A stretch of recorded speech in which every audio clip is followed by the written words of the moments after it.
শুক্রবার এই সহজ কাজ করুন, মা লক্ষ্মীর আশীর্বাদ থাকবে সব সময়। নমস্কার বন্ধুগণ, আমার ইউটিউব চ্যানেলে আপনাদের সকলকে জানাই স্বাগত। আজকের এই ভিডিওটিতে আমি শুক্রবার নিয়ে কিছু উল্লেখযোগ্য বাস্তুশাস্ত্রের কথা বলবো, যা আপনাদের জানা খুবই প্রয়োজন। শুক্রবার দিনটিকে মা লক্ষ্মীর দিন হিসেবে মান্য করা হয়। শুক্রবারে এমন কিছু কাজ আপনার যদি সঠিকভাবে পালন করতে পারেন, তাহলে আপনাদের জীবনেও সুখ শান্তি আসবে এবং মায়ের আশীর্বাদ সর্বদাই বজায় থাকবে। তাই এই গুরুত্বপূর্ণ ভিডিওটি অবশ্যই শেষ পর্যন্ত দেখবেন এবং কমেন্টে জয় শ্রীকৃষ্ণ, জয় শ্রীরাম, হর হর মহাদেব অবশ্যই লিখবেন। সঙ্গে এই ভিডিওটি আত্মীয় স্বজন ও বন্ধু বান্ধবদের কাছে শেয়ার করবেন, যাতে ওনারাও উপকৃত হতে পারেন। এই কাজগুলি শুক্রবার করলে দেবী লক্ষ্মীর কৃপা আপনার উপর বর্ষিত হবে। জন্মছকে শুক্রের অবস্থান ভালো করতেও এই কাজগুলি অবশ্যই করা জরুরি। লক্ষ্মীর আশীর্বাদ সঙ্গে থাকলে সুখ ও সমৃদ্ধি সবসময় আপনাকে ঘিরে থাকবে। জেনে নিন শুক্রবারে কি কি করা জরুরি। শুক্রবারে কোন কোন কাজ করলে শুভ ফল লাভ করা যায়, তা নিয়েই এখন আলোচনা করব আমরা। হিন্দু ধর্ম অনুসারে সপ্তাহের প্রতিটি দিন কোনো না কোনো দেবতার উদ্দেশ্য নিবেদিত। সেই হিসেবে শুক্রবার হল দেবী লক্ষ্মীর দিন।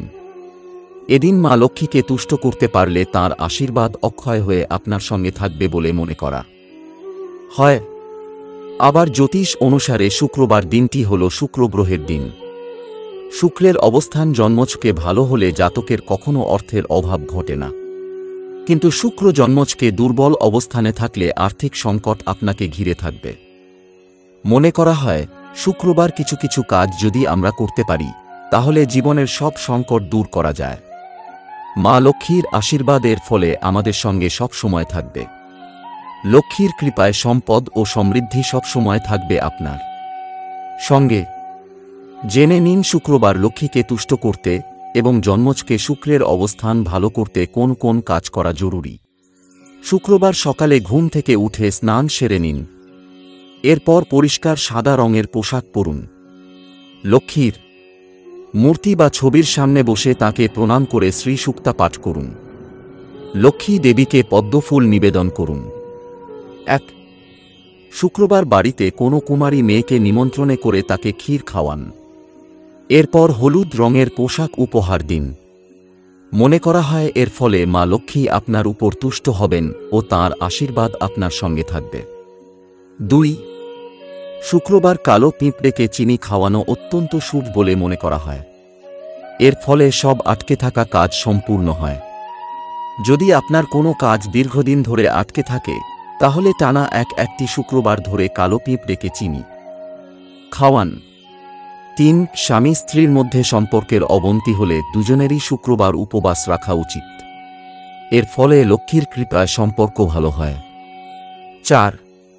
শুক্রবারে আপনি অর্থ সংক্রান্ত কোনো জরুরি কাজে বাইরে গেলে বাড়ি থেকে বেরোনোর আগে একটু মিষ্টি দই খেয়ে যান। মনে করা হয় এর শুভ প্রভাবে আপনি আপনার কাজ সাফল্যের সঙ্গে সম্পূর্ণ করতে পারবেন এবং আর্থিকভাবেও লাভবান হবেন। এই 5 ঘটনা ঘটলে বুঝবেন আপনার ওপর প্রচণ্ড ক্ষুব্ধ রয়েছেন লক্ষ্মী। খুশি করবেন কিভাবে? হিন্দু ধর্মে লক্ষ্মীকে ধনৈশ্বর্যের দেবী হিসেবে চিহ্নিত করা হয়েছে। লক্ষ্মীর পুজো করলে, লক্ষ্মী তুষ্ট থাকলে আর্থিক সমৃদ্ধি লাভ করা যায়। তবে অনেক সময় যথাযথ পরিশ্রম সত্ত্বেও ব্যক্তি কাঙ্ক্ষিত সাফল্য ও সমৃদ্ধি লাভ করতে পারে না। অনেক সময় অর্থ লাভ বা অর্থ উপার্জনের পথ অবরুদ্ধ হয়। দৈনন্দিন জীবনযাপনের জন্য টাকা ধার নেওয়ার প্রয়োজনীয়তা দেখা দেয় তখন। জ্যোতিষ অনুযায়ী লক্ষ্মী অপ্রসন্ন হলে ব্যক্তির জীবনে অনটন নেমে আসতে পারে। তবে ধনদেবী রুষ্ট হলে নানান ধরনের ইঙ্গিত পাওয়া যায়। এখানে সেই ইঙ্গিতগুলি সম্পর্কে আলোচনা করা হলো। আপনার জীবনেও এমন কিছু ঘটলে বুঝতে হবে যে লক্ষ্মী আপনার প্রতি অসন্তুষ্ট। বারবার অলংকার হারিয়ে যাওয়া। শাস্ত্র মতে বারবার সোনা বা রূপোর গহনা হারিয়ে গেলে বুঝতে হবে যে লক্ষ্মী আপনার ওপর রুষ্ট আছেন। সোনারূপকে লক্ষ্মীর সঙ্গে সম্পর্কযুক্ত মনে করা হয়, তাই বারবার অলংকার হারিয়ে যাওয়াকে ধনদেবীর রোষের সঙ্গে যুক্ত করে দেখা হয়। বারবার দুধ পড়ে যাওয়া, দুধ ফোটানোর সময় তা বারবার পড়ে যাচ্ছে বা হাত থেকে দুধের গ্লাস পড়ে গিয়ে দুধ ছড়িয়ে যাচ্ছে। প্রায় দিনই এমন ঘটনা ঘটলে সাবধান হন, কারণ কোনো না কোনো কারণে লক্ষ্মী আপনার প্রতি ক্ষুব্ধ হয়ে রয়েছেন। তুলসী বা মানি প্লান্ট শুকিয়ে যাওয়া। বাড়িতে এই দুই গাছ থাকলে এবং অকারণেই তা শুকিয়ে গেলে বুঝবেন যে লক্ষ্মীর বিরাগভাজন হচ্ছেন আপনি এবং আপনার সমগ্র পরিবার। বাস্তুশাস্ত্রে তুলসী এবং মানি প্লান্টকে অর্থের সঙ্গে যুক্ত করে দেখা হয়। এমন পরিস্থিতিতে এই দুই গাছ অকারণে শুকিয়ে গেলে সেটি বাস্তু দোষের পাশাপাশি লক্ষ্মীর রুষ্ট হওয়ার দিকে ইশারা করে। লাগাতার আর্থিক লোকসান। লক্ষ্মী আপনার ওপর রেগে থাকলে কোনো না কোনোভাবে আর্থিক লোকসান হতে থাকবে। অনেক সময় হঠাৎ টাকা হারিয়ে যেতে পারে। এমন কিছু ঘটলে বুঝতে হবে যে লক্ষ্মীর কোপ রয়েছে আপনার ওপর। সম্পর্কে তিক্ততা। লক্ষ্মী রুষ্ট হলে আবেগপ্রবণ দিক দিয়েও দুর্বল হয়ে পড়ে ব্যক্তি। পরিবারে সুখশান্তি থাকে না। ছোটখাটো কথায় ঝগড়া বিবাদ বাঁধে। লক্ষ্মীকে খুশি করার উপায়। শাস্ত্র অনুযায়ী কিছু নিয়ম মেনে চললে লক্ষ্মী সন্তুষ্ট থাকেন এবং জীবনে কোনো অভাব অনটন দেখা দেয় না। লক্ষ্মীকে খুশি করার জন্য কী করবেন জেনে নিন। যে বাড়িতে নিয়মিত পরিষ্কার পরিচ্ছন্ন করা হয় সেখানে লক্ষ্মী বাস করেন, তাই ঘরদোর পরিষ্কার রাখার পরামর্শ দেওয়া হয়। প্রতিদিন লক্ষ্মীর পুজো করার পাশাপাশি শ্রীসূক্ত ও কনকধারা স্তোত্র পাঠ করুন। এর ফলে লক্ষ্মী অত্যন্ত প্রসন্ন হবেন। পদ্মফুল লক্ষ্মীর অত্যন্ত প্রিয়, তাই পুজোর সময় ধনদেবীকে পদ্মফুল নিবেদন করুন।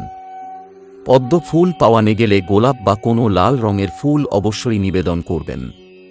শঙ্খধ্বনি লক্ষ্মীর অতি প্রিয়।